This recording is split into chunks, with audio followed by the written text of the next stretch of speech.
आज हम पढ़ेंगे TOR सिंड्रोम के बारे में। और TOR सिंड्रोम जो होता है बेसिकली कोई पेशेंट प्रोस्टेट की सर्जरी कराता है, उसके बाद डेवलप होता है। वो होता क्यों है? सबसे पहले प्रोस्टेट सर्जरी में 2 चीज़ें यूज़ करते हैं, आइदर हम लोग मोनोपोलर यूज़ कर सकते हैं या बाइपोलर TORP। मोनोपोलर TORP सबसे ज़्यादा कॉमनली यूज़ होता है एंड ये गोल्ड स्टैंडर्ड भी होता है। तो इसमें जो फ्लूइड यूज़ करते हैं, वो हाइपोटोनिक इरिगेशन फ्लूइड होता है, जिसमें से हाइपोटोनिक इरिगेशन फ्लूइड जो होता है बेसिकली हम बात करें तो ग्लाइसिन 1.5% इसको यूज़ करते हैं। अदर हाइपोटोनिक फ्लूइड होता है सॉर्बिटॉल, जो कि नहीं यूज़ किया जाता है क्योंकि ये टॉक्सिक होता है, और मैनिटॉल। सॉर्बिटॉल जो रहता है वो फ्रक्टोज में कन्वर्ट हो जाता है, इसलिए डायबिटिक पेशेंट में भी नहीं यूज़ करते हैं। अब जो TOR सिंड्रोम होता है उसका इंसिडेंस की बात करें, उसका इंसिडेंस 2% होता है।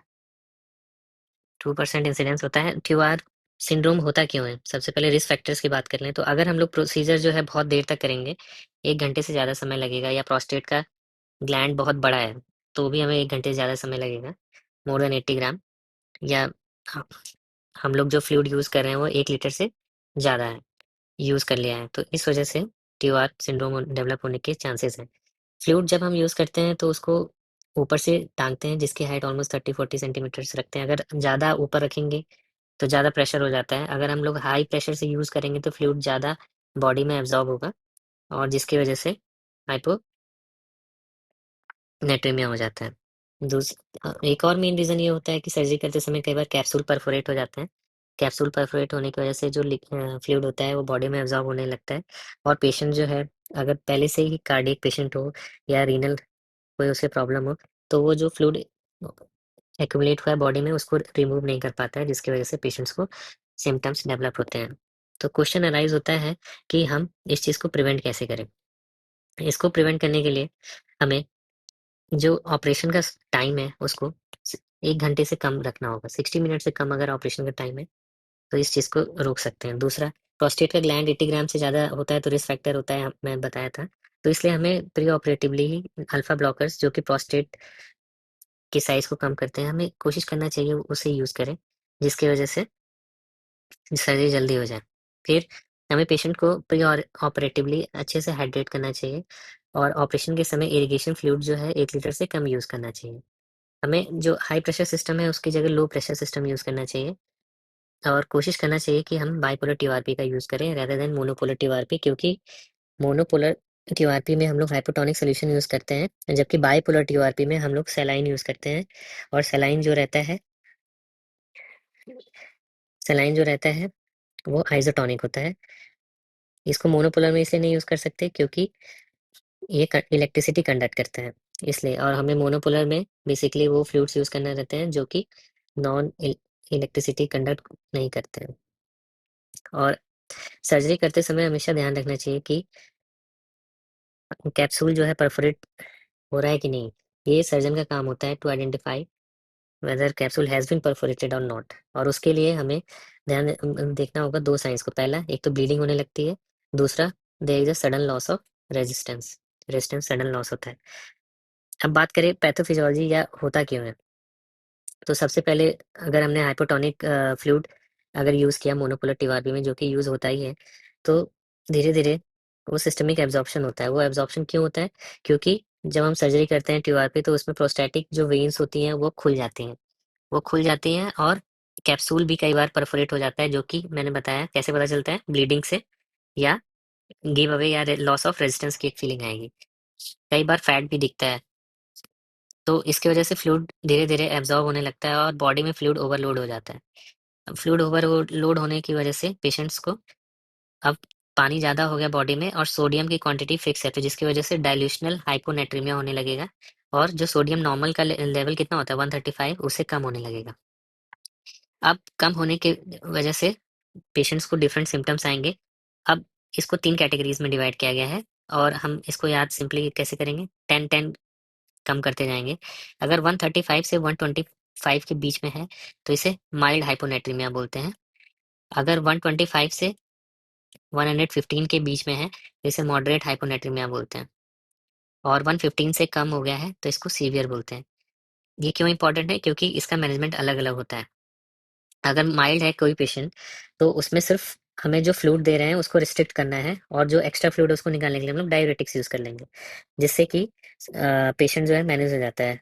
बट अगर पेशेंट्स का 125 से 115 के बीच में है, तो हमें 3% NaCl यूज़ करना चाहिए। 3% NaCl जो यूज़ करते हैं वो इन्फ्यूज़न फॉर्म में यूज़ करते हैं और स्लो करेक्शन करते हैं। स्लो करेक्शन कैसे पता चलेगा स्लो करेक्शन कर रहे हैं? जो करेक्शन रेट होगा 24 आवर में 10 मिली इक्विवेलेंट पर लीटर से कम होना चाहिए। क्यों? इसलिए ऐसा होता है, करते हैं क्योंकि हमें सेंट्रल पोंटाइन माइलिनोसिस को प्रिवेंट करना है। अगर हम तेज़ी से करेक्ट करेंगे तो सेंट्रल पोंटाइन माइलिनोसिस हो जाता है। अब बात करें अगर सीवियर है तो ऐसे केसेस में हम लोग जो 3% NaCl यूज़ करते हैं वो बोलस के फॉर्म में यूज़ करते हैं।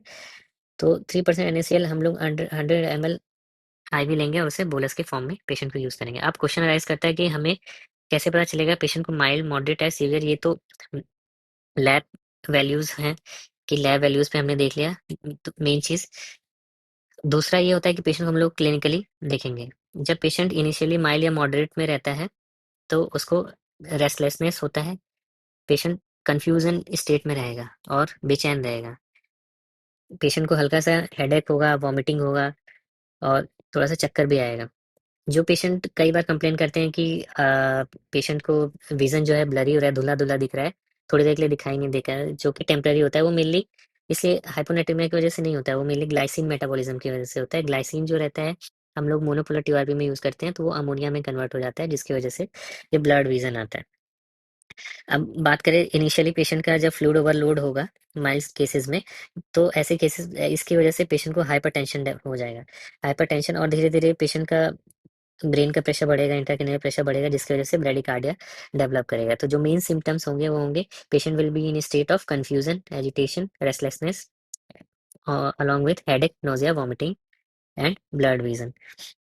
अब बात कर लेते हैं इनिशियली जो पेशेंट रहेगा, मैंने बताया कि हाइपरटेंशन स्टेट में रहेगा विथ ब्रेडिकार्डिया। अब जब सीवियर जाएगा तो धीरे फ्लूइड इकट्ठा होता जा रहा है बॉडी में, ब्रेन स्वेल कर जाएगा, जिससे पेशेंट को सीजर्स आने लगेंगे और पेशेंट फाइनली कोमा में चला जाएगा।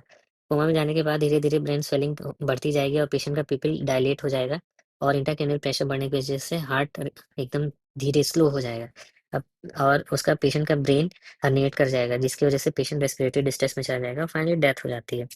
अब बात करें कार्डियोवास्कुलर में, तो हमने पढ़ा था इनिशियली जब फ्लूइड ओवरलोड होगा तो हाइपरटेंशन होगा। फ्लूइड ओवरलोड होते-होते एक टाइम ऐसा आएगा कि हार्ट जो है एकदम काम करना बंद कर देगा। अब पेशेंट जो है हाइपोटेंशन में चला जाएगा और धीरे फाइनली शॉक में चला जाएगा। यही हाइपोटेंशन शॉक की वजह से परफ्यूजन नहीं होता, तो किडनी में रीनल फेलियर भी होता है। और दूसरा, जो सेल्स होती हैं ब्रेन की और different parts of the body, वो स्वेल करती रहती हैं और टूटती हैं, जिससे अंदर क्या होता है, पोटेशियम वो बाहर आता है, पेशेंट हाइपरकैलेमिया में चला जाता है और जिसकी वजह से एरिथमिया होता है। यही जो फ्लूइड है वो धीरे-धीरे लंग में इकट्ठा होता है, पेशेंट को पल्मोनरी एडिमा हो जाता है, पेशेंट रेस्पिरेटरी डिस्ट्रेस में चला जाएगा, जिसकी वजह से पेशेंट को साँस लेने में प्रॉब्लम्स होंगी और जब हम सुनेंगे तो हमें रेस्पिरेटरी क्रैकल्स सुनाई देंगे, और फाइनली जो है पेशेंट को हमें ऑक्सीजनेशन, ये इंपॉर्टेंट एक चीज़ होता है जिससे मैनेज करना रहेगा इस केसेस में। तो हमने जो जब ऐसे पेशेंट्स को हम लोग लैब में टेस्ट करेंगे, तो हमें मिलेगा कि पेशेंट का जो फ्लूइड इकट्ठा हुआ है ओवरलोड होते-होते, जिसकी वजह से सोडियम का लेवल कम हो गया है, हाइपोनेट्रीमिया। ये हाइपोनेट्रीमिया जो रहता है एक्चुअली में सोडियम कम नहीं होता है, एक्चुअली में फ्लूइड ओवरलोड होता है, जिसकी वजह से हाइपोनेट्रीमिया हो रहा है। तो अब ये जो डाइल्यूशनल स्टेट होगा, अब डाइल्यूशन का मतलब होता है एक तरीके से समझ लीजिए ऑस्मोलैरिटी। ऑस्मोलैरिटी और अगर अब इसमें क्या है, बॉडी जो है डाइल्यूटेड स्टेट में, तो इसका मतलब है हाइपोऑस्मोलर। हाइपोऑस्मोलर जो आरबीसी होंगी वो भी डाइल्यूट हो जाएँगी, तो पेशेंट का जो हेमाटोक्रिट है वो कम हो जाएगा। अब हमने जो है ग्लाइसिन यूज़ किया है, तो ग्लाइसिन जो है मैंने बताया अमोनिया बनाता है, अमोनिया में कन्वर्ट हो जाती है। अमोनिया जो है बाइकार्बोनेट को यूज़ करेगा बॉडी में और बाइकार्ब कम होने लगेगा, तो जिसकी वजह से पेशेंट का जो मेटाबॉलिक एसिडोसिस स्टेट में चला जाएगा। ये जो हाइपोटोनिक सॉल्यूशन है, इसकी वजह से सेल जो है टूटने लगते हैं और पोटेशियम जो है बढ़ने लगता है, और इसकी वजह से हाइपरकैलेमिया स्टेट आती है और पेशेंट को एरिथमिया होगा, और ईसीजी पे हमें टॉल टी वेव्स मिलेंगी, क्यूआरएस कॉम्प्लेक्स बढ़ जाएगा और पेशेंट एरिथमिया में चला जाएगा। ये सब हमें ईसीजी फाइंडिंग पे मिलेंगी। अब बात करें अगर हाइपोटेंशन की, तो इनिशियली मैंने बताया था हाइपरटेंशन होगा, फिर हाइपोटेंशन हो जाएगा। हाइपोटेंशन जो होगा जिसकी उसकी वजह से पेशेंट को किडनी परफ्यूजन नहीं होगा और एकेआई में पेशेंट जाने लगेगा, एक्यूट किडनी इंजरी, जिसकी वजह से पेशेंट का क्रिएटिनिन बढ़ने लगेगा। क्रिएटिनिन बढ़ने लगेगा और ब्रेन स्वेलिंग की वजह से पेशेंट को ब्रेडिकार्डिया होने लगता है। और ये सब ईसीजी फाइंडिंग्स में हमें क्या मिलेगा? Tall T waves, widening of QRS, arrhythmias and bradycardia. जबकि लैब फाइंडिंग की बात करें तो hyponatraemia, hypoosmolarity, decrease in haematocrit, metabolic acidosis, hyperkalaemia and increase in creatinine. तो हमें पेशेंट को मैनेज कैसे करना है? अगर हम सर्जरी कर रहे हैं तो सबसे पहला हमें प्रोसीजर को अबॉर्ट कर देना है, बिल्कुल प्रोसीजर को रोक देंगे और इरिगेशन फ्लूइड को भी रोक देंगे। फिर सबसे पहले चेक करेंगे पेशेंट का बीपी। अगर बीपी अगर हाइपोटेंसिव होगा अगर पेशेंट का, तो हम लोग पेशेंट को टेंडलिनबर्ग पोजीशन में करेंगे। टेंडलिनबर्ग पोजीशन का मतलब होता है कि जो यूजुअली हम लोग जो पैर होता है ऊपर उठा देते हैं पेशेंट, ताकि पेशेंट का ब्लड जो है ब्रेन तक पहुंच सके अच्छे से। फिर हम लोग फाइनली एयरवे, ब्रीदिंग और सर्कुलेशन जो कि वो चेक करेंगे और पेशेंट को मैनेज करेंगे। हम लोग ऑक्सीजनेशन पेशेंट को देंगे, फ्लूइड चढ़ाएंगे, आईवी फ्लूइड्स, और ईसीजी मॉनिटर करेंगे और पेशेंट को डायरेटिक्स देंगे to prevent the pulmonary oedema.